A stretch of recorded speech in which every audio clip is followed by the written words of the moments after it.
Hey, what's up, guys? Tookie here, back again with another episode of my Seattle Mariners franchise mode series right here on MLB The Show 19. And today, we find out if the Mariners are playoff bound for the first time in the 4 seasons that we have taken over the club. We left the last episode off the back of the Max Scherzer trade, who was just a complete disaster for us. But we also left with the question over really what the future holds for one Justice Sheffield and Masahiro Tanaka. I wanted to ask you guys, of course, give you the chance to, give your input, give your feedback as far as what we should look to do, and a decision has been made. But first and foremost, because I didn't bother doing this because I was just way too impressed with our own draft, which again is just, not perfect, but pretty damn beautiful. I never skipped through and checked the other teams like I normally do, so I will do that now. And again, as per usual, let me know if there was anybody that was overly interesting or that you wanted me to look at, and I will at least try to get back to you in the comments. I don't always get back to people. I try, though. I promise. God, Cincy, you absolutely sucked. And so did Pittsburgh, for the most part. Wow. So, yeah. We did pretty well, all things considered, if this draft has been this bad. There are a lot of D potential players, that is. And 2 50s from the Red Sox. Jesus, 2 Fs. That is crazy how bad this draft was, yet we did as well as we did. It makes it that much better. It really does. So, feeling pretty good heading into this episode. And again, the hopes that we will potentially be playoff bound are there. So with that, as far as the pitching is concerned, Masahiro Tanaka will be staying. We're going to look to move on from Justice Sheffield. Again, the ERA is not bad this season, but the underlying numbers are a little bit concerning. And with him being 25, he still has a chance to get better, even though he's a legitimate 77. But the trade value that he'll have from still being an A, it's like, okay, you're already kind of there. Do we want to hope that you continue to get better? Or do we look to move on from you, shore up the bullpen for this season, and really make a go for it? Which, it's not too early to do so. I think that's what we're going to look to do. And again, we have Avi Perez in there. Might look to get somebody else. Of course, we could move Chad Kuhl over, but Perez was killing it in AAA. And, he's a legitimate 71. It's a little bit concerning. So there might be another change aside from moving on from Justice Sheffield. But that is exactly what we are going to look to do. And to do that, we're going to look at the NL and see who's killing it in terms of pitching. Because why the hell not? Instead of potentially helping out a fellow AL club, we might as well see what we can do. Obviously, DeGrom's going to be expensive as hell. We're looking for more of a budget option. Castillo's not exactly a budget option, nor is Walker Buehler. But somewhat, a Patrick Corbin, you might. You're an 87 and that contract's a bit rough. Joey Lucchesi, as if we haven't done well enough, stealing away from San Diego already. Lucchesi, Jesus. Arbitration year after this, too. Okay, Lucchesi in San Diego, definitely up there. German Marquez in Colorado, not on that bad of a deal either. He is just killing it this year. That is insane. I guess between Lucchesi and Marquez, we kind of have our 2 guys. Otherwise, we'd be looking at Zach Eflin, who did very, very well for us for the Blue Jays series last year. But let's go look at Lucchesi and Marquez in San Diego and in Colorado. Let's see what we're dealing with. So with the Padres, Joey Lucchesi, if we add Sheffield, wow. That just kind of shows the trade value that Justice Sheffield has right now. In case you were thinking, maybe that's not the right idea. We could get either of them straight up. So Marquez, if we take a look here again, has 1 more year after this at $8.6 million. He's a legitimate 84 overall. And over the course of the 4 seasons that we've been doing this, he has been tremendous. Absolutely, tremendous. And this year he's been the best he's been. Lucchesi, 1 season was a little bit concerning. But 3 out of 4, he's been great. But I think I have to... I would give the advantage in terms of how they've done to Marquez, but Lucchesi has that arbitration year, and we're going to be able to keep the money total down just a little bit. He's also a slightly higher overall. Untouchable and pickoff artist, huh? What does Marquez have going for him here in terms of quirks? Knuckleballer and performs better when on the road. Both were righties, correct? Not that I'm too worried about that, but it's worth looking into. No, okay, Lucchesi's a lefty. Again, I'm not really all that concerned with the lefty-righty dynamic. I really don't think it matters that much, but technically, having a lefty in the lineup might be the way to go. I think I'm going to go for Lucchesi. I think it's kind of a tough call. Do they have anybody else here? Do they have any others? You know what? I gotta be honest. Going for both of them wouldn't be the worst idea in the world. It really wouldn't be. Rather than having to rely on Avi Perez, I know he was killing it, but man, it wouldn't be the worst idea. And we have a couple of guys that we could maybe look to give up to make it happen. So I'm going to go for Lucchesi. We'll use Sheffield to make this happen. And we'll see if there's a prospect that we can get back. Fernando Tatis, obviously not.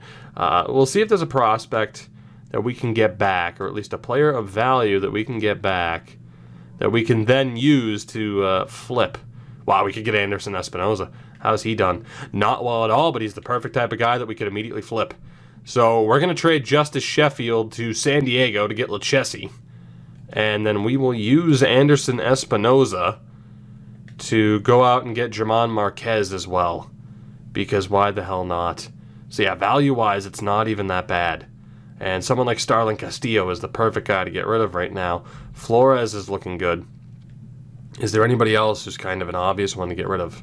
Not necessarily Marquez. Frazier would be perfect. The value just isn't there, though. What about Carmona? Carmona would work. I think that's a win right there. Let's do it. Let's bring in the help, damn it. We're bringing in some help without having to give up all that much. I will take it. Now, there was the debate over whether or not I should use Ubayashi to go out and get that little bit of help and just let Kalanick take over now. I'm tempted. Admittedly, I'm tempted. We're going to take a look at Ubayashi's stats again in a moment.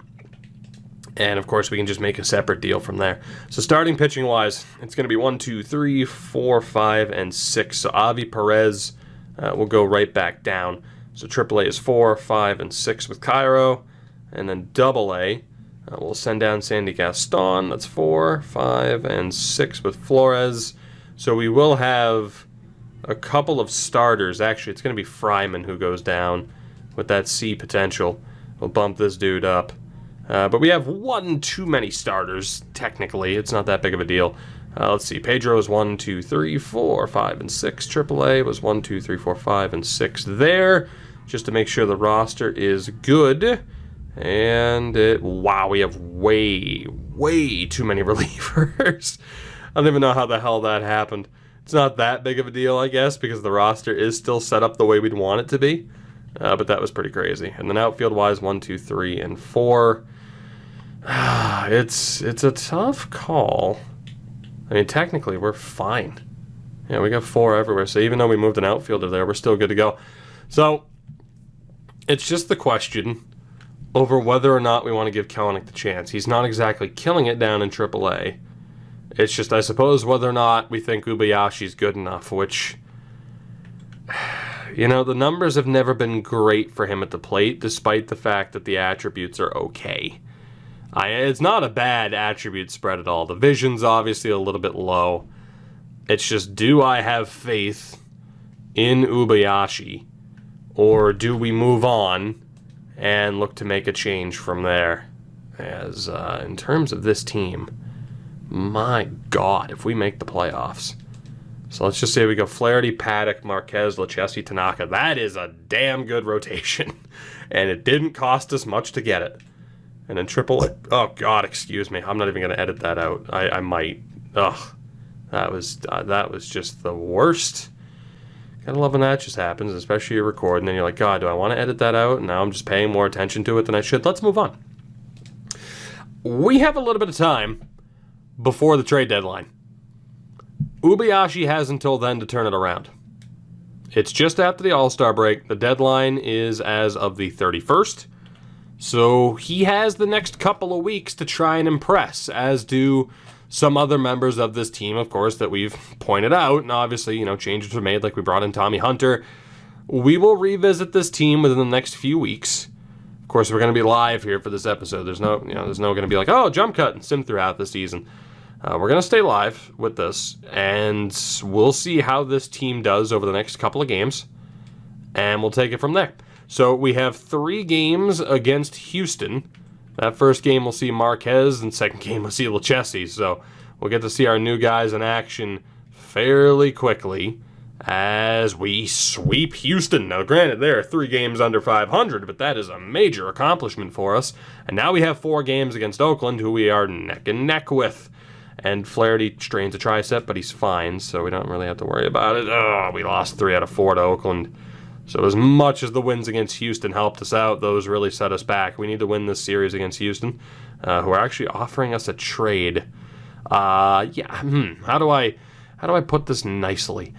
No, absolutely not. Okay, that's fun. Brandon Lowe's out for a month or 2 with a fractured wrist. We did take 2 out of 3 against Houston. We're now 4 games back of Oakland, but we are without Brandon Lowe. Right, Eric Hoyt, congratulations. You are into the lineup for the moment out of pure necessity. I was going to say you can play second, so that's not even a concern. He is in the lineup right now out of pure necessity. We will revisit whether or not we should get a little bit of insurance, just in case. 2 quick games against a terrible San Francisco team. We win them both. And the first 3 games of a 4-game series against a diabolically good New York Yankees team. And Jonathan India bruises a foot in game 1. We lose 2 out of the first 3, and it's deadline day. So, we're 4.5 back of Oakland as of deadline day, currently in a wild card spot by 7 games. So playoff chances right now are extremely high. This rotation is outstanding. Chad Kuhl as the long reliever is fine. Pedro, ERA is too high. The whip is a little bit high. But again, the underlying numbers are okay. He's going to stay, especially as a younger guy. Kyle Crockett's going nowhere. Yeah, he's been amazing. Tommy Hunter, who is the free agent signing, he has been phenomenal. Dan Altavilla, again, the whip's a little bit high, but he's been tremendous. He goes nowhere. Good old Sammy T. Again, oh, God.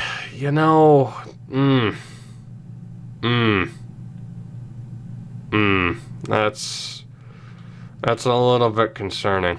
And then Archie Bradley, who we brought in as the closer, the ERA is way too high. Archie Bradley needs to go, at the very least. That is not good, especially considering it's the first year of a 3-year deal. He was supposed to be our big free agent signing to help out the bullpen. Sammy T can be given a little bit more time. Bradley, just no. I don't even want to give you the time to try and turn this around. So whether or not there's someone in the bullpen who deserves the chance, who's to say? Of course, Phelps was sent down because he was miserably bad. He's killing it in AAA, though, so he's got that going for himself. But I think we're going to want to shore up the bullpen a little bit more because at this point we're in, hey, let's make the most of this territory for this season. Malik Smith, again, has been good, not great, but will obviously be staying. Javi Baez is going nowhere. Obviously, the Seager saga ended up with us getting Baez, but I don't regret that as of this moment. Pete Alonso, and actually, let me take a look at Smith again. Let me take a look. The 362 on base, pretty damn good. And then Javi Baez was only at a 330, which is a little bit surprising. Pete Alonso, up to 15 home runs, 855 OPS. That's more like it, Pete. That's more like it. Roman Kessler has been put in a DH because Jonathan India is not at 100%. So again, he's our backup catcher. Not exactly killing it in terms of OPS, but hey, the on-base is nice. Jorge Alfaro, not too bad. 312 on-base percentage and an 844 OPS. 25 home runs for him on the season. Eloy, only 11 home runs on the year. Needs to be better. Obviously, the OPS just isn't where we want it, but obviously we're not going to trade him. This chair, for people who miss squeaky chair, man, this chair is starting to drift into that territory already. So be prepared for that. But Eloy's, we're going to give him more time, obviously. Austin Riley was another one that we were concerned about. And again, we're going to give him more time, but those numbers aren't good. And then Seiji Ubiashi. I almost want to give you more time as well because, I want you to succeed, man, but it's not looking too good. It's not looking too good. And then Eric Hoyt, who's been in the lineup, has been fine as a depth option. And then, of course, Jonathan India has been pretty damn good this season. So he'll be back in the lineup sooner rather than later. So basically, it's still, do we want to replace Ubiashi? Of course, Eloy and Riley will be given a little bit more time. And then bullpen-wise, we need some help there. At least getting rid of Bradley. I don't even want to wait to see if he can turn it around come playoff time. He just needs to go. So we'll mainly look here at save leaders from the NL. Sir Anthony Dominguez has been just ridiculous. Last year, not so much. But second in the majors in saves at 27 years old. Has a ridiculous contract. And then Matt Bowman at 30. Not feeling it. The FIP is fine, but, a little bit of a warning sign there. Trevor Rosenthal, ERA's looking good, WHIP's looking good, FIP. Granted, it wasn't great. It wasn't really great last year. That's the thing I'm worried about with Dominguez, too, right? The ERA wasn't great, and the FIP the prior year was also a little bit concerning. I don't want to potentially get someone who's on a hot streak. I want someone who has been consistently good over the past few years, like Scott Oberg. The Oberg, 32-year-old veteran, could be the guy to go for. And then Brandon Brennan, who of course we let go of before in that prior deal with the Padres, has been pretty good, actually. Again, I wasn't sure if he'd be a part of our window, in terms of, hey, we're competitive now, because I didn't think we'd be where we are right now as early as we are. Yet, here we are. And then Will Smith, of course, gets paid big numbers, but rightfully so. Steckenrider and Hader. What about Steckenrider? Was god-awful. Yeah, he's a no from me. So I'm thinking, honestly, Colorado and San Diego, or we go for Will Smith in Atlanta if we wanted to pay someone the big bucks. But obviously, Brennan and Oberg aren't getting paid the big money. So we will again talk to our best friends, Colorado and San Diego, and we will see what we can do here as we'll look to bring back Brennan. If I want, I could use Ubayashi to get the deal done, and we try to just give Kelenic the chance. I don't know if Kelenic's ready. I want it to work with Ubayashi. It should work. But, the vision, the discipline, he's so well-rounded. But it just hasn't been there, really, this season. And again, obviously, we have that built-in replacement if we need him. I gotta be honest, I want to try and dump some of these guys into the trade, even though the value is not quite there. I just want to, dump them into the deal to get rid of them. Ubayashi, man. Put it this way, if I don't get rid of him now, I'm getting rid of him eventually, because he's a depth option. Eventually he's a depth option. But that's what I'm thinking, is maybe we keep him, have him as a depth option, and we see what Kelenic can do, and if Kelenic fails, then, hey, we have Ubayashi at least. Or the other option is to go out and get another outfielder who would eventually be behind Smith, Kelenic, and Eloy anyway. So I honestly think that I want to keep him. I honestly think I do. So 21B and a 67. What about Deshaun Knowles? He would be the kind of guy to get rid of here. Obviously, we'll take those two out of the deal, but Dean Frazier's the perfect guy to try and trade here. just has like anti-value at this point. And then starting pitcher-wise, can I tack on Wilkerson? So close. So close, but not quite there. Is there any starting pitchers I really don't want to get rid of yet? Nakayama, obviously. See, we also get rid of John Diaz. So 2 decent outfielders and a pretty bad reliever to get back Brandon Brennan. I mean, obviously, too, I'd be throwing Archie Bradley into the next trade. And then Sammy T could also potentially be thrown into a trade. Which is where getting a... That's the thing, right? I don't want to get a dominant outfielder because Kelenic is ideally going to take that spot anyway. So it makes sense to have Ubiashi and just potentially have him be the backup option. So... Whoever we were to... Say if we were to get an outfielder, Kelenic would be condemned to being down in AAA for at least a season. And then, you know, we don't want to get anybody too good because then Kelenic's never going to be able to break in. So, I think we do this deal for Brennan, and then we try to flip Bradley and Sammy T potentially for prospects. I'm going to do this. So, Knowles, Frazier, and Diaz to San Diego. We are going to reacquire Brandon Brennan. And then from Colorado, we want the veteran Scott Oberg. I don't know if I want to keep Sammy T or not. We really don't have room for him. Do the Rockies have any good prospects? I know someone like Kyle Freeland's there. That would require an outrageous trade. Brendan Rodgers really doesn't fit the team. I mean, he would replace Brandon Lowe, but that would be outrageous. And again, we got someone like Ray Mitra coming up to the system anyway. And we know Brandon Lowe's kind of on borrowed time, but good Lord, Brendan Rodgers is amazing, but there's no way. That's way too much trade value, I would say. Unless we were to go bam, bam, and then we add Brendan Rodgers. I'm just messing around, you know. It's just we're exploring options. Yeah, there's no way that's ever gonna happen. So that's fine. And obviously, like Arenado, even Freeland's probably too expensive for what we're looking to do here. Billy Hamilton, Hampson's still probably too expensive as it is. Of course, they do have Griffin Canning. Joe David. Ooh, we could get this guy. He's not incredible at the moment, but we could absolutely get that guy. No problem. We would also have to give up Sammy T, but that would be okay. And honestly, we'd be looking at having to give him up anyway because we don't have space for him. And he's not really cutting the mustard now, is he? But then there's also Adrian Serrano, who is looking pretty damn good. As is Gallegos. So, Joe David's not bad. We'd have to add a little bit more into that deal. But say we go for Serrano and Gallegos. And I wouldn't even have to add anything else into that deal. You know, I think that looks fine by me.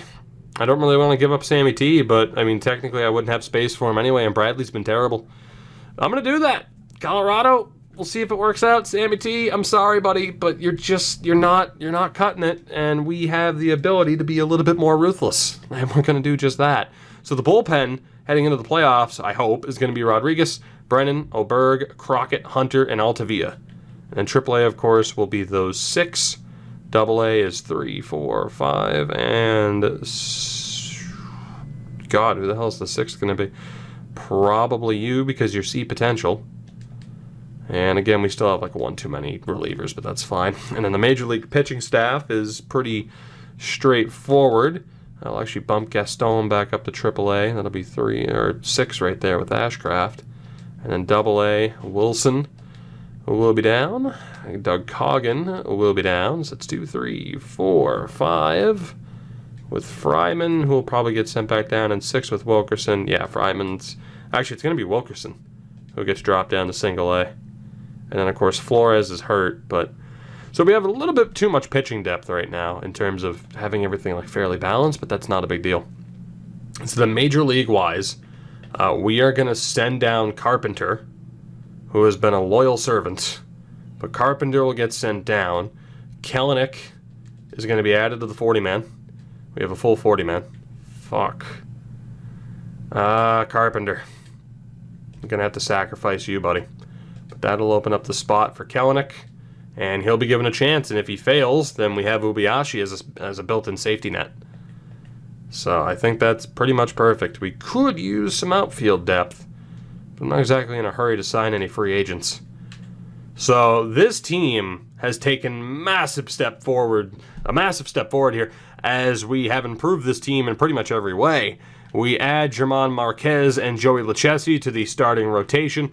The bullpen takes a step forward with the additions of Scott Oberg and Brandon Brennan, not Brennan Brandon. Although, who's to say?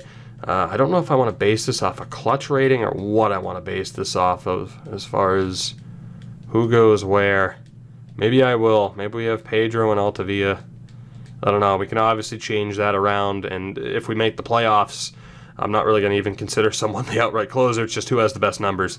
Actually, here, I'll fix this. Let's just go with Gaston and Avi Perez. And aside from that, Phelps is still good. And then, you know what, we might as well just fix this. So, a couple of decent little trades for us. I'm feeling good about where we are right now. Who the hell's the starter? It's Fryman. I was going to say, even Elvis has decent stamina there. So I'm really liking the way this team has looked. And obviously, to get these better players, we haven't really had to sacrifice much, which is a really, really good touch for us. So again, Kelenic will be in. He will be given the opportunity to succeed out in right. And of course, second base-wise, I suppose, is the concern right now in case Brandon Lowe isn't good to go.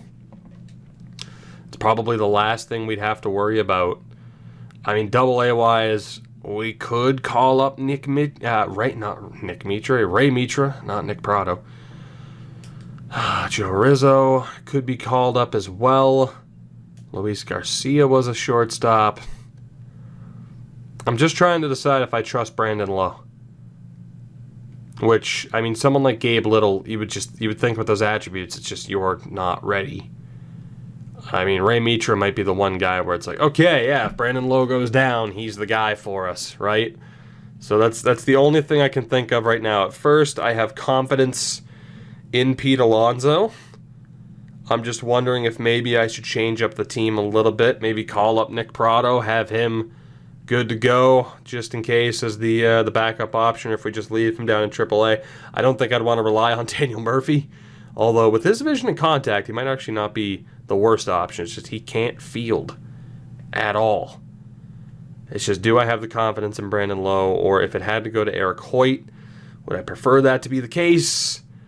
Not sure. And then Adrian Serrano is technically on the Major League roster right now, who we just acquired in that trade.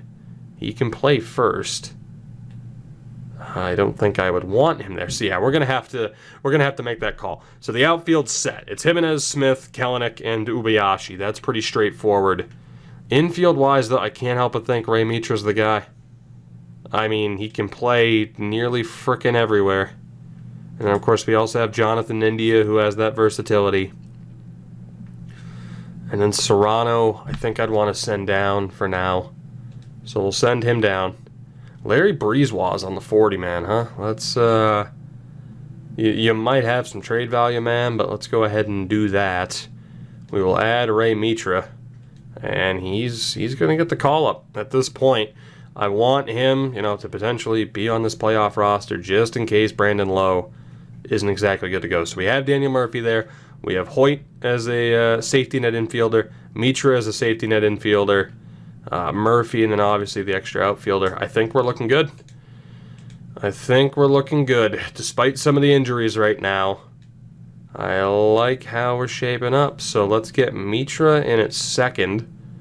While the injury's gone down, Kelenic's in right. And obviously we'll have to make the changes here again. Javi Baez plays second there. Eric Hoyt's in at shortstop. We'll put Mitra in again.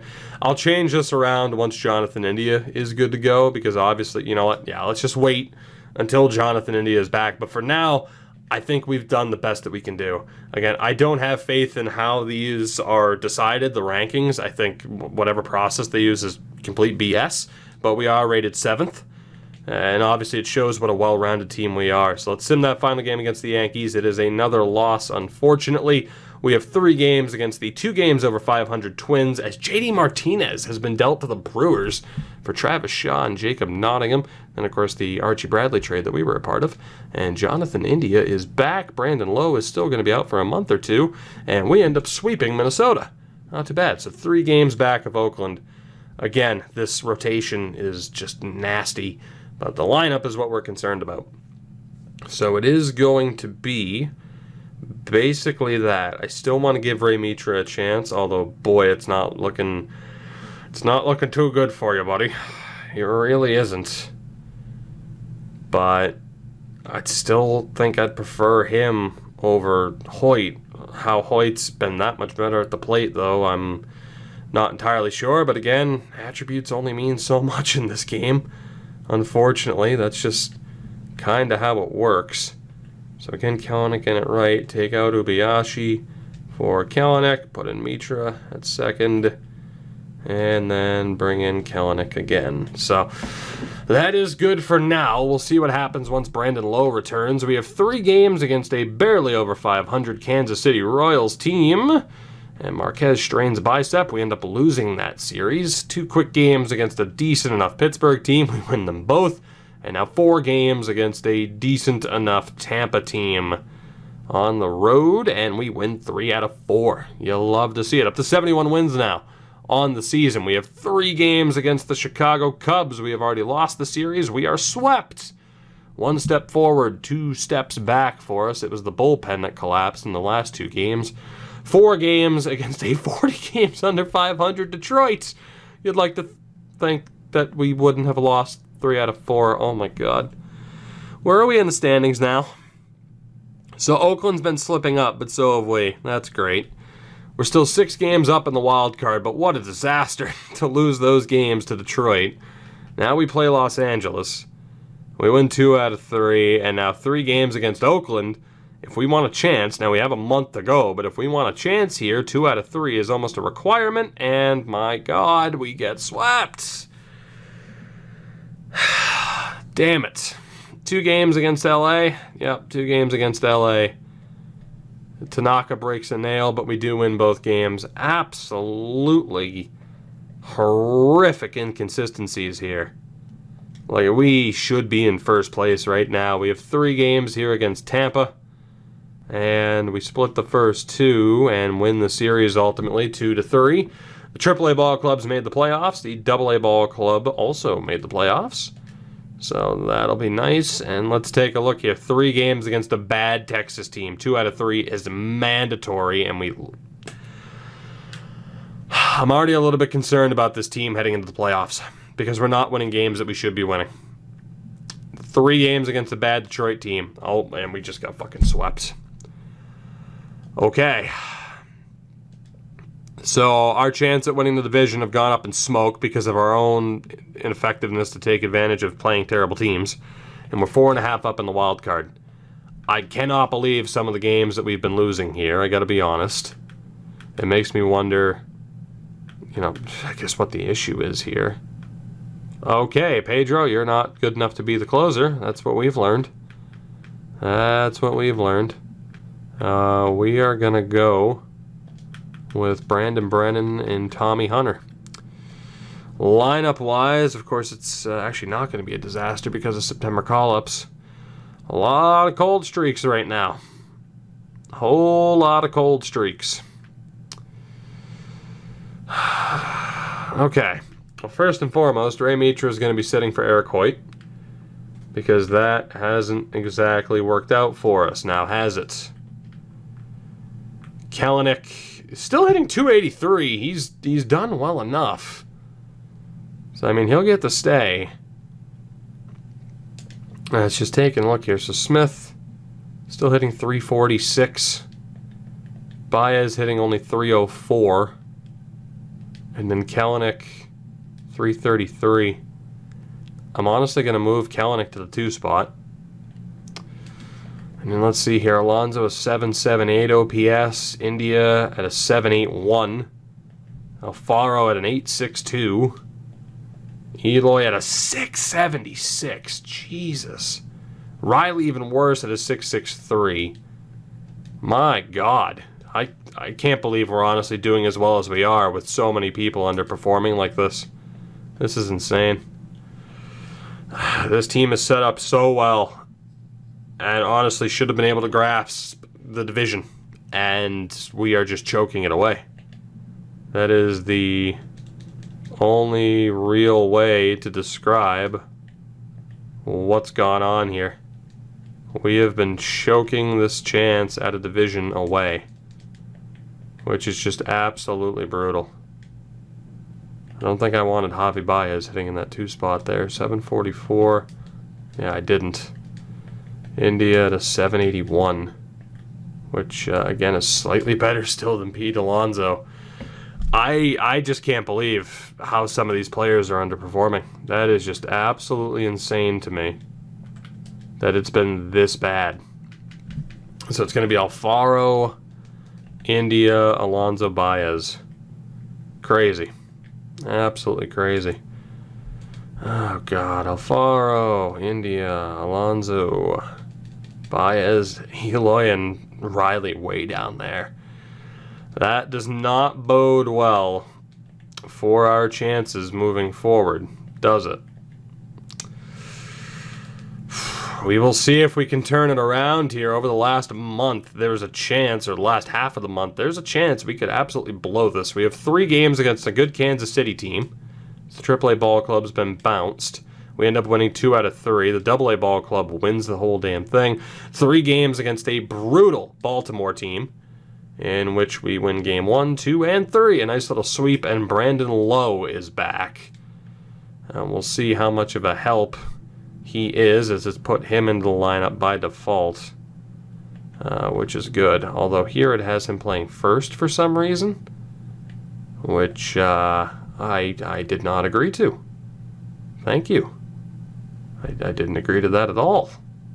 So, sorry, Brandon, but you're going to be taking a seat there for one Pete Alonso.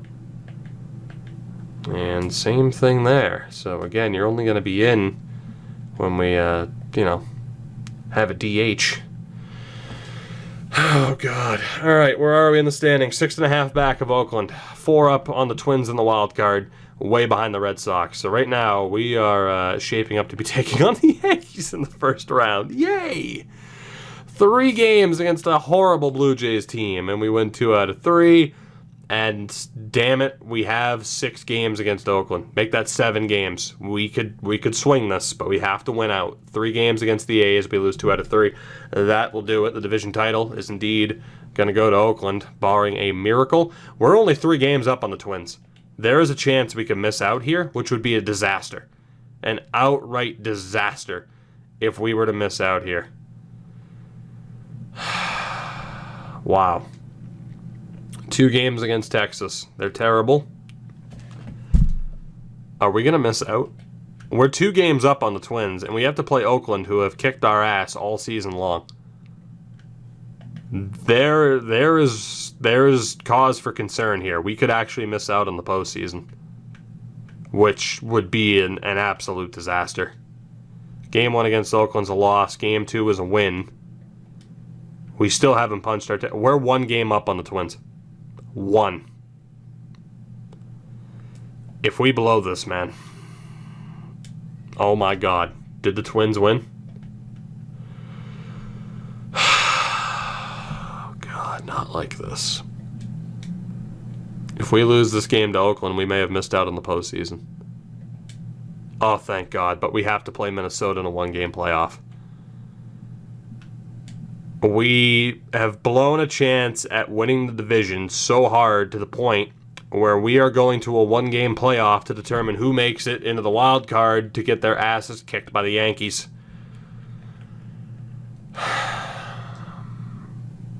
That is absolutely brutal. And perhaps the most Mariners thing that I've ever seen.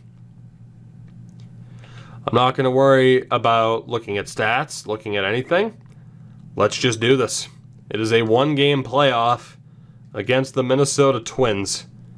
And again, what would be the most fucking Mariners thing ever to miss out. It is going to be acquisition German Marquez taking the mound to save our season against Cole Stewart.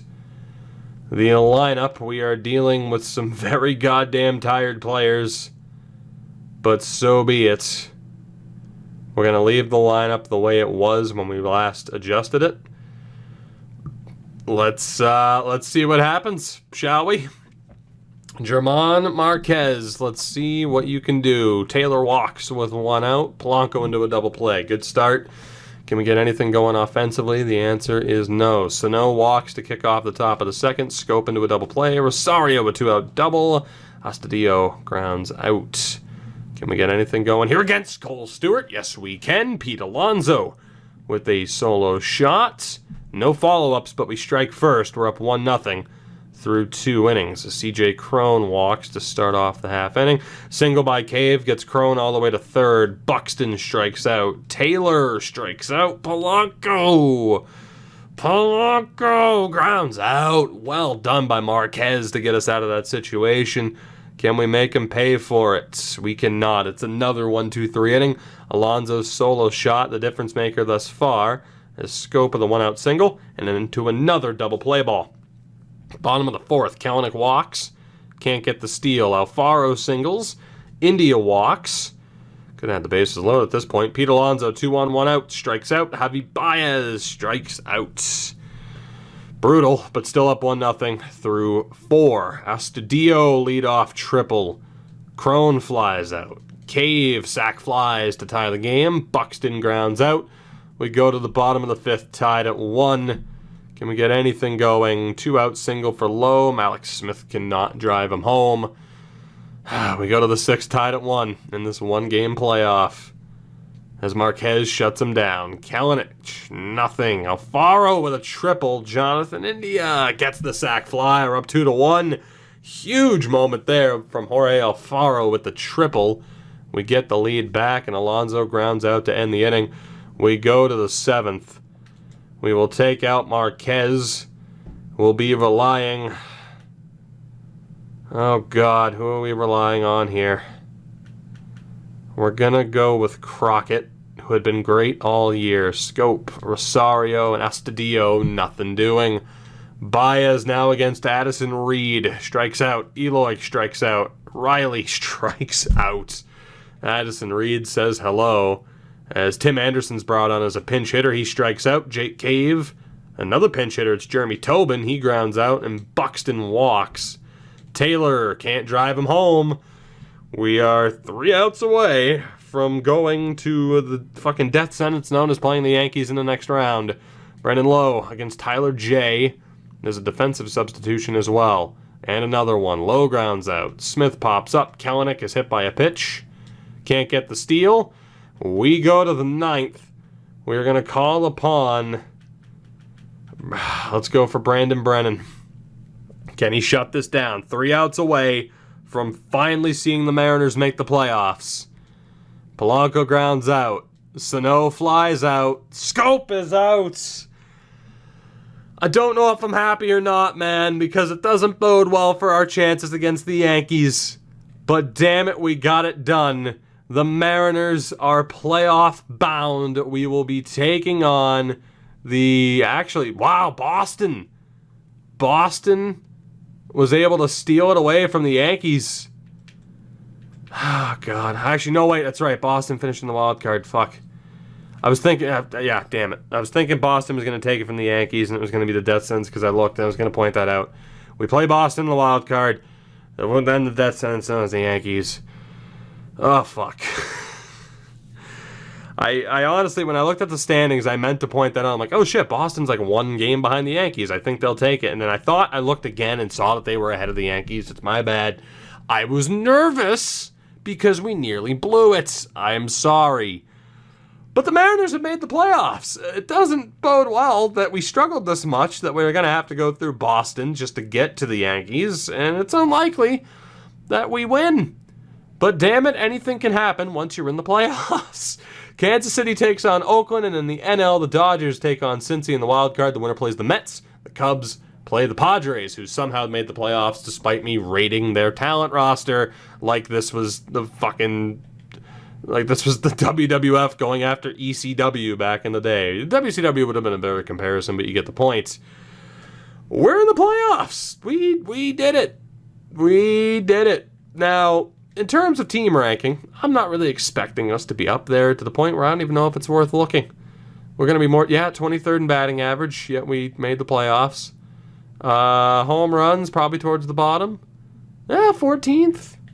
14th. I mean, let's be honest. Unlike what the Angels run, where we won 123 games in a season over on Twitch, it's not all that fun to look at team rankings when you're not at the top of them all the time. So we'll avoid that. But in terms of awards, hey, Austin Riley won a Gold Glove. AL MVP was Chris Sale. In the NL, it was JD Martinez, despite the fact he got traded there midseason. Cy Young goes to Chris Sale, and it goes to Kershaw in the NL. Batting title to Scooter Gennett and Will Myers. No reliever of the year in the NL or the AL, for that matter. Rookie of the year, Nolan Jones and Keston Hiura. Hank Aaron Award winner to Aaron Judge and JD Martinez. Gold Gloves, of course, we don't really care, but Austin Riley won one, so we got that going for us. And no other awards from there. Not exactly a banner season for the Mariners, but again, we were able to make the playoffs, so we have that going for us. And it only took 8 more wins than our previous high of 82 to do it. So did we make it because of other people's total lack of talent? Apparently. But damn it, you take what you can get. A postseason appearance is a postseason appearance, although we will go back to team rankings here because I do wonder. Like, win percentage amongst starters, I mean, 9th, it's not bad. Strikeouts, oh god, 16th, okay. Walks allowed, that's 7th, it's pretty good. Yeah, it's not as exciting to look at this. Whole team ERA was 5th. So, as expected, the pitching was a strong suit. What was our fielding percentage? 5th? Tied for 3rd, technically? It's just, we need the people at the plate to wake the hell up. On base percentage was 17th. If our bats wake up, we might have something going for us. In terms of pitching, Jack Flaherty was 13-11, but still had a 3.43 ERA, which is pretty damn good. And an even better FIP rating. Chris Paddock, 13-10 with a 3.10 ERA, 3.06 FIP, pretty damn good. German Marquez, the deadline acquisition, finished with a 2.72 ERA and a 3.34 FIP. Joey Lucchesi finished with a 2.84 and a 2.91, and then Masahiro Tanaka, the veteran, at a 2.73 with a 3.96. So, I mean, you could make the argument over quite a few, really over the top 4 of who deserves to lead the way. Obviously, some stamina might play a bit of a factor, but let me know who you think we play against the Red Sox and just what the rotation should be if we end up having to play the Yankees. Let me know what you think, but obviously we're going to be relying on that top 4. Bullpen-wise, Chad Kuhl was a fine long reliever. No real issues there. That's not great, but he was fine. Kyle Crockett, the ERA and the WHIP were tremendous. The FIP was tremendous. Love Kyle Crockett. Did well for us. Dan Altavilla, pretty damn good. Pretty damn good for him. Scott Oberg, the other deadline acquisition, had a just frickin' great season. Pedro, I don't think we'll be relying on Pedro that much in the postseason. He was okay, but I don't really know if we can trust him. Tommy Hunter, who we just randomly signed out of nowhere as a free agent out of necessity, but boy, he was excited to play because he was ridiculous.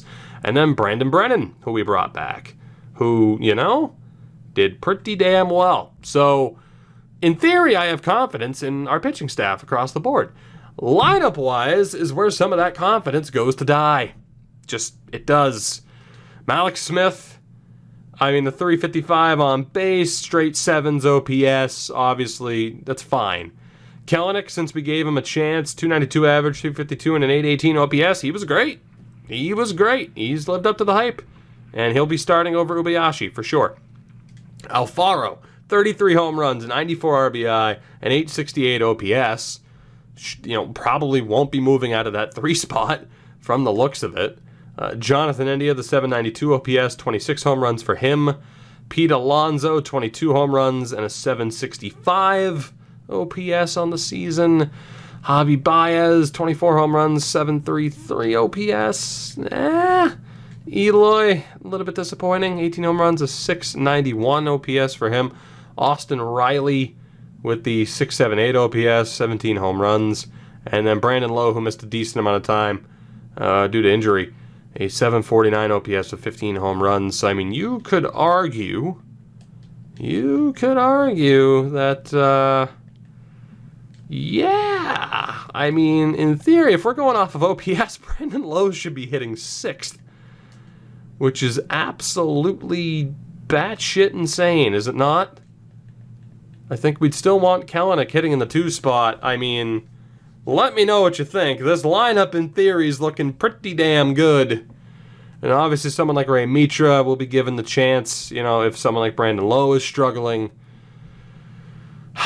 In theory, I mean, again, this team is set up as to where they could be very dangerous here in the postseason. They just need to find a way to deliver. But first and foremost, it's getting past Boston, where we are projected to face Chris Sale. Okay, so let me tell you how the next episode's going to go. We're going to lose to Boston and then, you know, set up for an off season where not too many changes will happen because we have a very young team. And for the most part, it'll be, okay, if Eloy and Riley struggle next year, then we debate trading them around the same time that we started this episode. So it's pretty straightforward. Losing the wild card more than likely, go through an offseason, see the development of certain guys and the improvement of, you know, guys like Kelenic, and then obviously we have a pretty damn good minor league system at this point as well. But expectations are low, just because it doesn't feel like our star players are ready to go right now. But let me know what you think in terms of how the rotation, the rotation, again, who should start the wild card game. I think everyone on stamina-wise will be good to go. Let me know what you think the rotation should be if we somehow make it past Boston. And then lineup-wise, what do you think? Again, all the stats were there for your viewing pleasure. Let me know what you think. But, I mean, if we're basing it off of OPS, I mean, that's what it would look like, which is not what I would have hoped for. Mainly these 3 being below Brandon fucking Lowe. But if they wake up, beautiful, wonderful things could happen. I thank you guys for watching. Drop a like on the video, damn it. I'll see you in the next one where, I mean, Boston's gonna win. They're gonna win. They're gonna win.